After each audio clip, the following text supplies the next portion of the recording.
Distorted family secrets revealed. Sometimes, a memory is so vivid it feels like you could step right into the photograph. That's how I felt about the old family picture on my desk, the one with my parents, my little sister, and me at my 7th birthday party, all sunshine and smiles. I glanced at it 1,000 times, but last night, something was wrong. The faces were smeared like wet paint, hands stretched toward the frame's edge, and behind my child self stood a new figure, grinning wide, their eyes locked directly on mine. I wanted to blame bad lighting or my tired eyes, but deep down, I knew I was seeing something that shouldn't be there. At first, I thought maybe I'd simply never noticed the details before. But each time I looked, the changes grew more pronounced. My father's head was half-turned, his mouth open as if to scream, and my sister's small hand pressed outward, palm flat against the glass.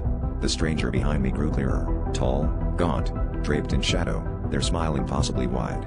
I even tried to rub the frame clean, but the image remained distorted, the glass cold beneath my fingertips. The following morning, I found the photograph propped against my bedroom mirror instead of my desk. My own reflection seemed off-kilter, as if I was looking through water.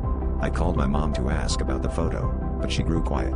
"We never took a family picture at your 7th birthday," she whispered. "You had a fever. We canceled the party." My stomach knotted as I stared at the faces reaching out, faces that shouldn't exist. Last night, as I lay in bed, I felt a cold breath on my neck. I turned to the mirror and saw not just my reflection, but the stranger from the photograph standing behind me, grinning wider than ever. Their hand rested on my shoulder in the glass, but when I looked down, I felt icy fingers tightening around my own. The last thing I heard before everything went dark was their voice, echoing from the frame, "Smile for the camera."